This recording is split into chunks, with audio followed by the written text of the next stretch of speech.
अखिल जगस्वामी साप सदा शिव मल्हारी मणिमल्ल संहारक ऐश्वर्य प्रदाता शक्तिदाता जयदुरी गणाधीशित आदिरुद्र श्री मातंड भैरवा।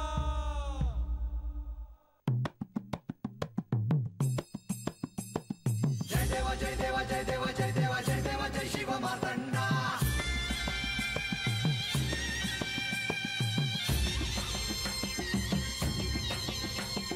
जय देवा जय देवा जय देवा जय देवा जय देवा जय शिव मातंडा। हरिवर्धन मल्हारी तुझी प्रचंडा। अगडदुम नगारा सोन्याची जेजुरी देव गेले जेजुरा निळा घोडा। अगडदुम नगारा सोन्याची जेजुरी देव गेले जेजुरा निळा घोडा। पाव में तोडा कमरी कर पटा मिहिर मस्तकी तुरा। खोबऱ्याचा कुटका भंडाऱ्याचा भडका बोल हंकरा सदानंदाचा येळकोट सदानंदाचा येळकोट। जय देवा जय देवा जय देवा जय देवा जय देवा जय शिव मातंडा। जय देवा जय देवा जय देवा जय देवा जय देवा जय शिव मातंडा। हरिवर्धन मल्हारी तुझी प्रचंडा। जय देवा जय देवा जय देवा जय देवा जय देवा जय शिव मातंडा।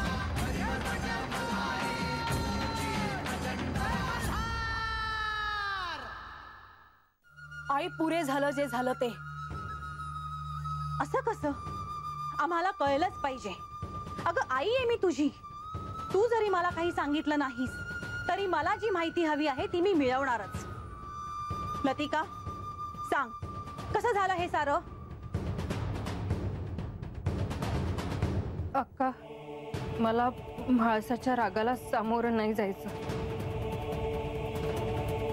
मला हे सारं समजलंच पाहिजे। माळसा तुला काही करणार नाही। सांगते अगदी आधीपासून सांगते। अक्का तुम्हाला आठवत असेलच लग्नाच्या दिवशी देव म्हाळसाला सोडून गेले होते। ते कुठे गेले होते हे ठाऊक आहे का? बानूकडे। हो चांगलंच ठाऊक आहे मला। मला सांग हा विवाह कसा झाला? देवांना बानूशी विवाह करायचा होता म्हणून ते सारीपटाच्या डावात हरले आणि बानूकडे जायला निघाले। हे म्हाळसाला समजलं तेव्हा म्हाळसाने त्यांना शाप दिला। त्यांना वृद्धत्व आले पण तरीही देव चंदनपुरीला गेले।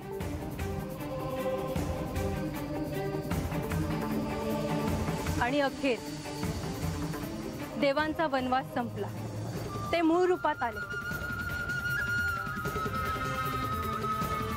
देवांना परत आणण्यासाठी म्हाळसा चंदनपुरीला गेली पण तेव्हा तिथे देव नव्हते। ते बानूशी विवाह करायला गेले होते।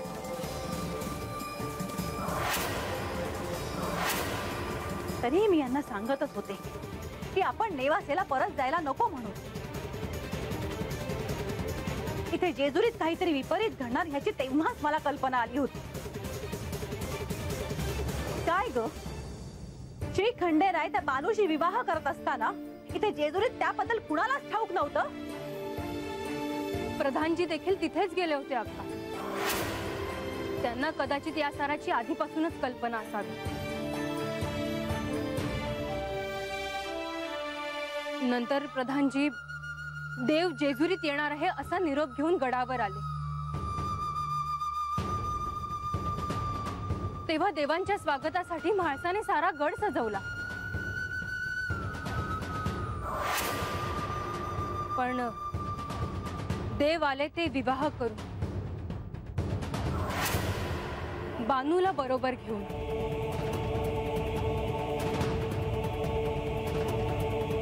म्हाळसा, हे सारं मुकाट्यानं पाहत राहिलीस तू, तेव्हा काहीच केलं नाहीस तू?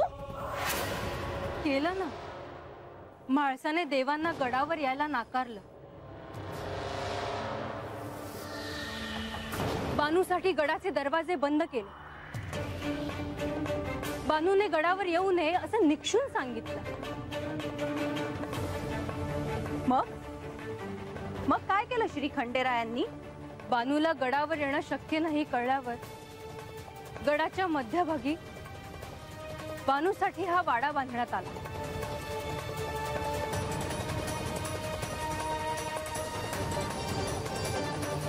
तो देखील केवळ एका रात्रीत. अक्का, म्हाळसाचा विरोध अजूनही देव पंधरवड्यातून 2 दिवस बानूकडे जातील असा सहज झालाय म्हाळसा आणि देवांमध्ये. म्हाळसा, काय हे इतकं सारं जेजुरीत घडलं आणि आम्हाला आत्ता समजतंय सारं? हे तुम्हाला कधीही कळू नये असंच मला वाटत होतं. आता इतकं ऐकलंय त्या बानूबद्दल की तिला भेटायलाच हवं. आई, तू असं काहीही करणार नाहीयेस. का नाही? मी तिला एकदा भेटणारच.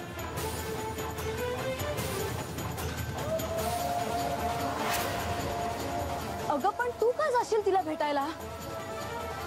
कोण आहे कोण ही बानू? पाहिलाच हवं. या बानूला बघण्याची, भेटण्याची माझी इच्छा.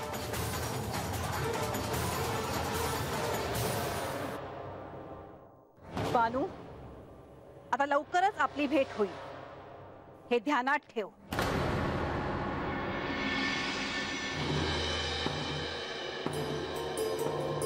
लतिका, मला सांग, तू त्या बानूला बघितलंयस ना? मला सांग, कशी दिसते ती?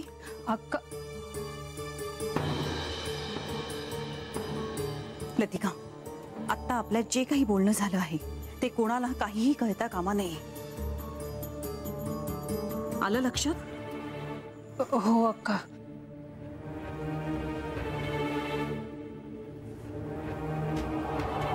मायानंदा, अहो कुठे गेला होतात आपण? सारे जण आपला शोध घेत होते. कशाला? अहो, तुम्ही आमचं पाहुणा आहेसा. तुमच्या राहण्यासाठी अतिथी कक्षामध्ये तुमची सोय केलेली आहे. तुम्ही चला वजी. तुम्ही कशाला एवढे कष्ट घेतलेत? नाही जी, अहो असं म्हणू नका जी. मायानंदा, आता अधिक त्रागा करून घेऊ नका. आपल्या मनात जे काही होते ते सर्वांसमोर राजसभेत आपण खंडेरायांना बोललातच. आता अजून काही बोलायचे राहिलेय का? ते मी विचारणारच होते, पण माझं अजूनही समाधान झालेलं नाही. मला माझ्या साऱ्या प्रश्नांची जोवर उत्तरं मिळत नाही तोवर माझा राग काही शांत होणार नाही. गणोबा, आपण व्हा पुढे. आम्ही येतोच अतिथी कक्षात. होय जी.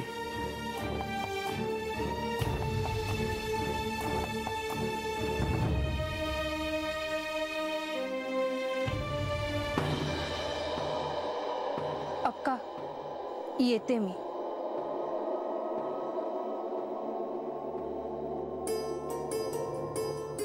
मायानंदा, मी याआधी आपल्याला सांगितले होते की चुकीचे वागू नका. आता पुरे झाले. जी काही शोभा झाली ती खूप झाली, पण आज राजसभेत सगळ्यांसमोर आपण जे वागलात ते अयोग्यच होते. तुम्हाला काही वाटलं नसेल, पण मला काय त्रास होतो आहे हे तुम्हाला नाही कळणार. इथे माझ्या मुलीच्या संसाराचा प्रश्न आहे आणि मला कळत नाही तुम्ही असे शांत कसे राहू शकता. मी आपणास एवढंच सांगू इच्छितो की जे काही घडले त्यामागे निश्चितच काहीतरी प्रयोजन असले पाहिजे, जे आत्ता आपल्याला कळणार नाही. चला.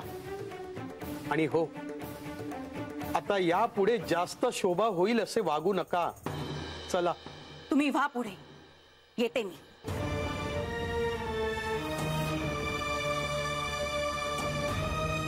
मी सारं काही विसरून जाईल असं जर कोणालाही वाटलं असेल तर मी ते विसरणार नाही. त्या बानूला भेटल्याशिवाय आता मला स्वस्थता लाभणार नाही.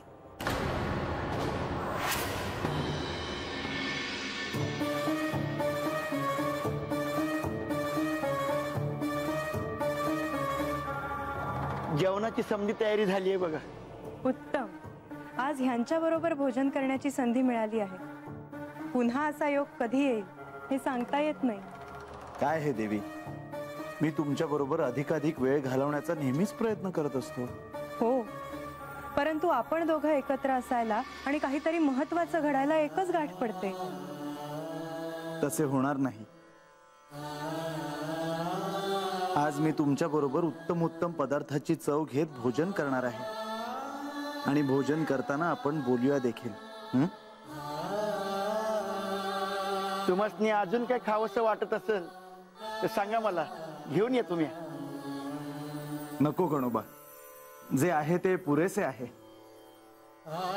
बर, आता आपण बसूया का? देवी,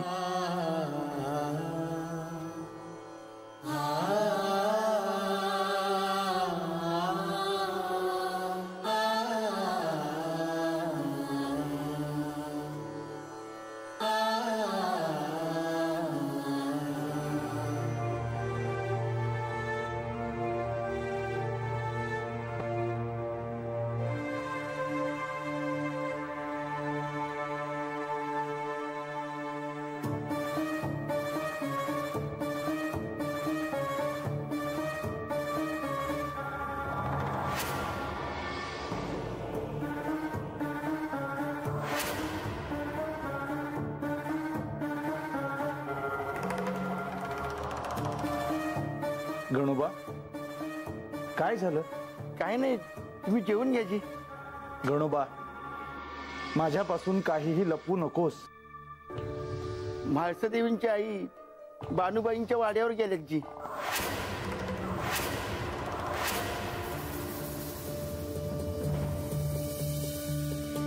हे होणारच होतं.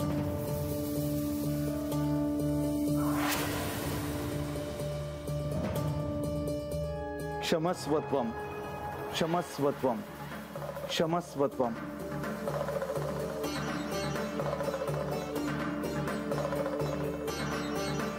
देवी, काही अघटित घडण्याआधी मी तिकडे जाऊन येतो.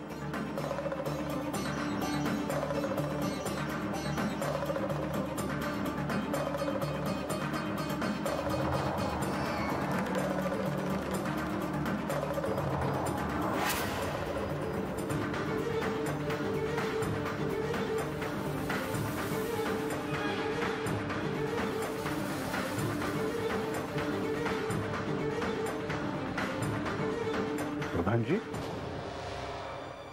आज तुम्ही काहीसे चिंतित दिसत आहात. काय झाले? तुम्हाला अपेक्षित नाहीत अशा गोष्टींना सामोरे जावे लागणार आहे. प्रधानजी, त्यासाठी मी सिद्धच आहे. मग ऐका, म्हाळसा देवींच्या मातोश्री बानूवाड्याच्या दिशेने गेले आहेत. मला कळताच मी त्याच दिशेने जायला निघालो होतो. मला एक कळत नाही की मुलीचे आई वडील म्हणून त्यांना काही बोलायचे असेल तर त्यांनी थेट माझ्याशी बोलावं. बानूला जाऊन भेटण्याची काय आवश्यकता आहे? त्या केवळ भेटणार नाहीत, तर तिथे जाऊन काय करतील याची तुम्ही कल्पना करू शकता.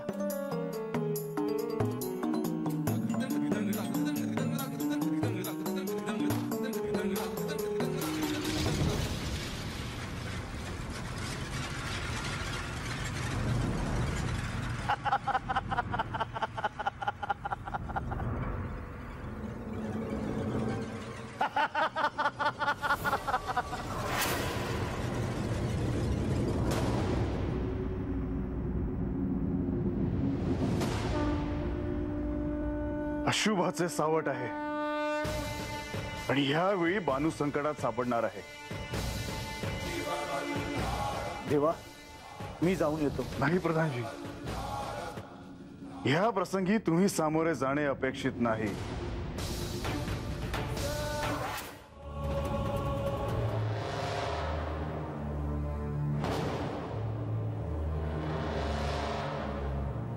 देवी,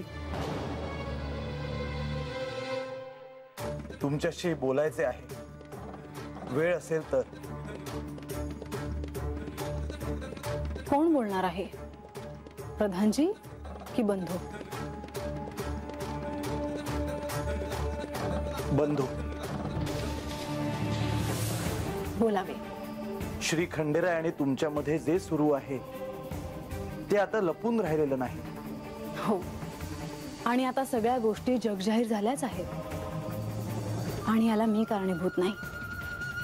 हो, म्हणूनच तुम्ही दोघे आणि बाणाई यांच्या परिघात आणखीन कोणी येऊ नये असं मला वाटतं, आणि ते तुमच्या हातात आहे. जे काही घडेल ते तुमच्या तिघांच्या संमतीने घडावं, कारण ह्या परिघा बाहेरच्या कोणत्याही व्यक्तीला तुमचं नातं कळणं अवघड आहे. यासाठी मी माझ्या परीने तो प्रयत्न केला आहे, पण नेहमीच माझ्या हातातून परिस्थिती निसटत गेली. देवी, माझे ज्ञान मला असे सांगते की जोपर्यंत दुसरे कोणी तुमच्या नात्यात हस्तक्षेप करत नाही तोपर्यंत परिस्थिती नियंत्रणात राहील. परंतु जर असेच काही घडले तर काय होईल सांगता येत नाही. सुदैवाने तुम्ही आणि श्री खंडेराय एकत्र आहात. भविष्यात पुढे कसे जायचे हा सर्वस्वी तुमचा निर्णय आहे. परंतु दुसऱ्या कुणाच्याही इच्छेने प्रेरित होऊन तुम्ही काही निर्णय घेऊ नये असं मला वाटतं. तुम्हाला कोणाविषयी काही बोलायचे आहे का? इतर व्यक्तींमध्ये कोणाकडे बोट दाखवायचे आहे का? नाही, तसा माझा हेतू नाही. परंतु तुमच्या आसपास वावरणाऱ्या व्यक्तींमध्ये कोणीही कितीही जवळचं असलं तरी तुम्ही त्यांना प्रयत्नपूर्वक बाहेर ठेवावं. बंधू, तुम्हाला काही माहित असल्याशिवाय तुम्ही हे बोलणार नाही. काय घडलं आहे की तुम्ही मला हे सांगता आहात? मी काही घडायची वाट पाहत नाही. काही घडायच्या आधीच तुम्हाला सावध करतो आहे. कारण माझी अशी सदिच्छा आहे की तुमचा संसार भविष्यात आनंदी व्हावा.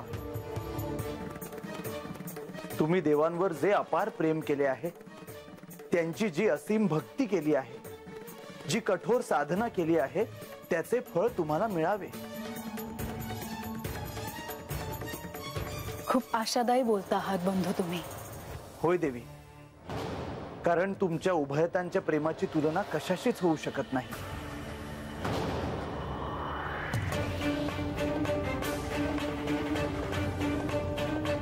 खरं तर हे सगळं मी तुम्हाला तुमच्या कक्षात येऊन सांगणं अपेक्षित होतं, परंतु तेवढा वेळ नव्हता म्हणून इथे भेटून बोललो. बंधू, तुमची दृष्टी जिथपर्यंत पोहोचते आहे तिथे तुम्हाला काय दिसते आहे?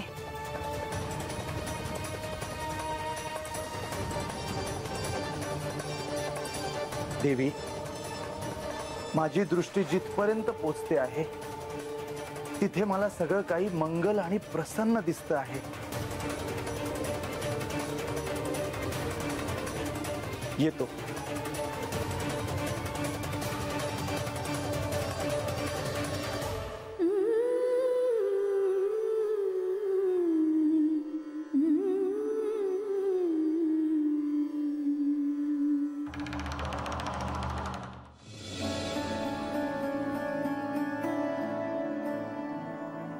एवढ्या मोठ्या वाड्यात कधी राहील असं वाटलं बी नव्हतं.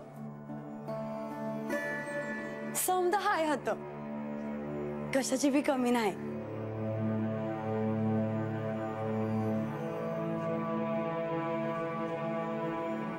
पर मला चंदनपुरीची लय आठवण येते बघ. चंदनपुरीचा वाडा, मेंढर, तिथली माती, तिथली झाडं, तिथली माणसं आणि माझा बा. या समद्यासनी कसं इसरल ग म्या. तथा आपण हसायचो, धावायचो, भांडायचो, पर आता कसं वागायचं तेच कळत नाही. बरोबर हाय, देवांची बायको आहेस तू. आता नुसती रानात राहणारी पोरगी नाहीस, चंदनपुरीचं नाव निघालंच हाय, पण एका माणसाचं नाव घ्यायला विसरलीस बघ तू. कुणाचं? वळीक बरं. आबा नाही. शेवंत मावशी? नाही ग, अगं रंगा. म्हणजे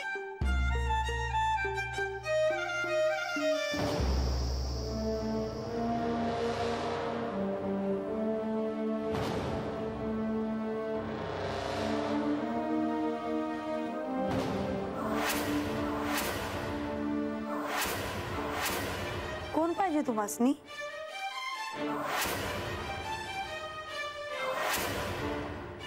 बानू बानू म्हणतात ती तूच ना?